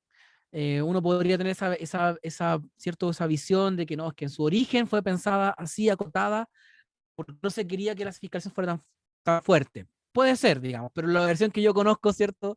De personas que participaron en esa discusión, que participaron en la redacción incluso de la ley, fue en realidad que no tenían datos, no había información ambiental que permitiera dimensionar la cantidad de trabajo que iba a tener este organismo. En ese momento no había información. Y también fue incluso uno de los elementos que también puso en jaque la creación de un tribunal ambiental, cuando se decía, va a haber un tribunal ambiental o 3 tribunales. Oye, pero ¿cuántas son las causas ambientales en el país? Porque vamos a crear toda una institucionalidad y si en realidad son 10 casos al año, probablemente no vale la pena. Bueno, tampoco había información de eso. Entonces, claro, ese fue el diagnóstico, digamos, de por qué quizás esto está así, y además que la superintendencia se asoció a un ministerio, ¿cierto? Se creó la figura de superintendencia y a un ministerio que es uno de los ministerios con menos recursos. O sea, el Ministerio del Medio Ambiente tiene menos de la mitad de los recursos que le entregan al Ministerio del Deporte, por ejemplo. Sin menospreciar el deporte, que es importante, ¿cierto? Pero el deporte estamos hablando de bienes comunes en el caso del medio ambiente, protección que nos permiten vivir, que personalmente creo que tienen mayor importancia en jerarquía de los recursos que deberíamos destinar en la protección. Pero estos elementos, justamente, yo ahí voy a llevar unos gráficos y varios números para que justamente sea lo que conversemos en la clase 3, es justamente de conversar sobre el modelo. Esa clase va a tener menos contenido mismo, pero van a haber datos para que conversemos y discutamos sobre, bueno, cómo funciona esto, y esa clase justamente la dejé así, con la intención de, bueno, esto queda grabado, queda disponible, de servir como insumos futuros también. Estas discusiones son relevantes para cuando después se revisen las reformas legales. Oye, se discutió eso, se dijeron estas cosas, oye, qué interesante el punto. En fin. Ahora tu segunda pregunta. Me costó entenderla, Pablito. Si me la pudieras repetir, por favor. Que, bueno, voy a ser cortito. Que tú mencionabas que cada unidad fiscalizable dentro de una RCA es, por ejemplo, la no superación de una norma de emisión o el caudal que están sacando de un río, o etcétera, cualquiera sea. Entonces yo entendí que esas eran las unidades fiscalizables, cada una de ellas. Entonces, ¿cómo se puede avanzar para lo que tú mencionabas que está desprotegido, que es el medio ambiente, tendiendo a la fiscalización de su conjunto de unidades fiscalizables y no tanto Sí. en particular? Pero no Sí. sé si tiene respuesta. Sí, perfecto. No, mira, no sé si es la solución final, obviamente, pero sí, al menos mi forma de ver las cosas y la que siempre he promovido, digamos, es que, mira, a ver, está el programa de fiscalización, cierto que yo creo que está bien que exista, debe existir, no solo porque es un mandato legal, pero es lo que permite que haya una probabilidad equivalente para todos de que algún momento pueden ser fiscalizados, como esa fiscalización aleatoria por todo el país. Yo creo que eso es importante que esté, pero que creo que lo que falta, pero sí valoro que se está avanzando en eso, es que la fiscalización no nazca de, voy a fiscalizar, y voy a mencionar aquí empresas que son recontra conocidas por su nombre, no sé, voy a ir a fiscalizar a Codelco en tal lugar porque sé que contamina, que eso está bien ir a fiscalizarla, pero en realidad creo yo que llegar a la respuesta de que Codelco es el contaminante debería ser al revés. Yo debería estar permanentemente monitoreando, por ejemplo, la calidad del agua en tal cuenca, en varios puntos, identificar si hay o no hay problemas del agua en general como medio ambiente, y si es que hay algún problema, yo voy a poder decir, ah, mira, hay un problema y en realidad tienen que ver con el fósforo. Ah, ¿quiénes son los que pueden emitir fósforo en esta cuenca, por ejemplo? Ah, mira, acá hay una industria, acá hay industrias que pueden emitir fósforo por X cosa y que tienen RCA, pero acá hay otras actividades que no tienen RCA y tampoco son competencia de la superintendencia, como por ejemplo cultivos agrícolas o plantaciones forestales, en fin, y eso es competencia de la Seremi de Agricultura, eventualmente del SAC, de distintos municipios. Entonces ahí la superintendencia debiera integrar las cosas. Un modelo integrado pensando desde el territorio. No pensando desde que hay una RCA, voy a fiscalizarla. No, no, no. Es un problema que nace desde la problemática ambiental y luego ir a buscar quiénes pueden generar esa problemática ambiental y ahí centrarse después. Un poco al revés. La visión el día de hoy es voy a la empresa y veo si generó algo. Mi postura es que debería ser, ¿está ocurriendo algo en el medio ambiente? Voy a ver qué lo puede generar. Maximiliano, vamos a la otra pregunta, a la última Ya. pregunta, porque ya estamos muy pasados en el tiempo. Sí. Entonces, Gabriela, te doy la palabra, y Joel, si es que puedes después hacerla en el chat para guardarla y hacerla en la siguiente clase. Eso, Gabriela. Hola, ¿se me escucha? Sí, Sí, ¿Aló? se Sí, escucha. allá. sí se escucha bien. Bueno, primero agradecerle la instancia. Ah, perdón. Se escucha. Ya, filo. Ya, gracias. Muchas gracias por la clase. Mi consulta apunta un poco a, bueno, retomando el tema del fraccionamiento de los proyectos, tengo la duda, ¿cómo operan las inmobiliarias en este caso? Porque, bueno, ellos también requieren de un permiso ambiental para funcionar, pero tengo entendido que pueden comenzar con las obras incluso sin RCA. No sé cómo es el aparataje,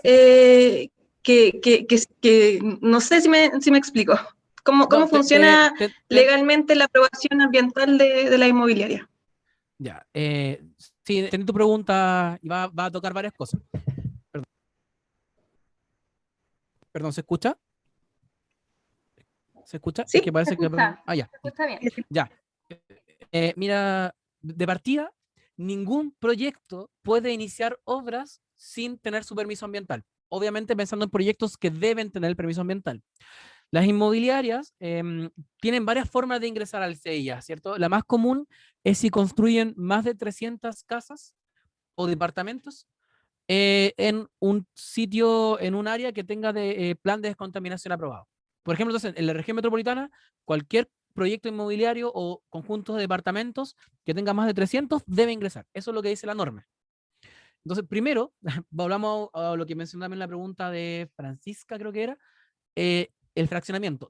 El origen, dentro del origen de la figura de fraccionamiento, además de lo que fue el proyecto de Hidroaicén en su momento, de línea de transmisión en embalse, son los proyectos inmobiliarios, que tenían esta práctica de tener 299 casas y después otro proyecto de otras 299 casas. Y los dos, ninguno ingresó. Y estaban cumpliendo la ley, ¿cierto? Entonces ahí la estaban eludiendo, esas formas fraudulentas que hacen para eludir la ley.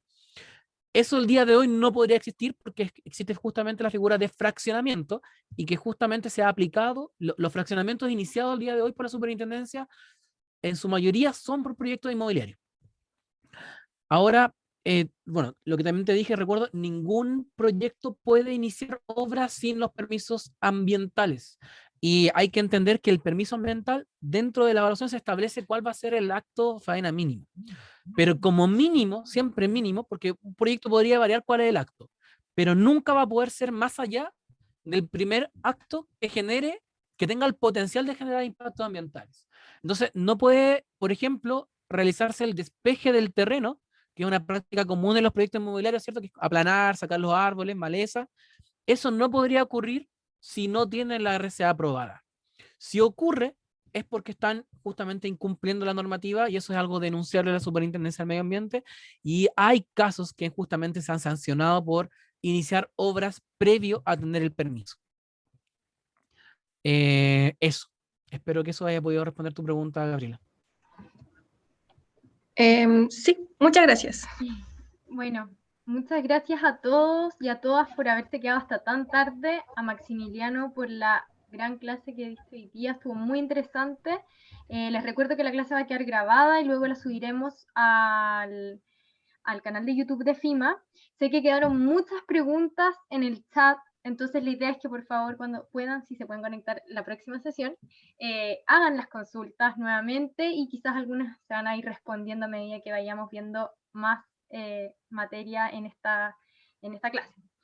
Eso, también recordarles que al final de este curso vamos a hacerles enviar una evaluación para que puedan evaluar el curso y dejar ahí también sus comentarios. Entonces eso, muchas gracias Maximiliano, y vamos a finalizar la reunión y la clase por hoy. Que estén muy bien. ¿Listo? Van a enviar las Chao. PPT. Puta, igual, tengo muchas dudas con Chao. respecto al tema de la inmobiliaria. Bueno, siento que, claro, la ley es una cosa, pero Estás con hay el micrófono tantas abierto, weas Gabriela. Estás con el micrófono abierto, pero que podemos conversarlo. hacen que estas cuestiones se aprueben sí o sí.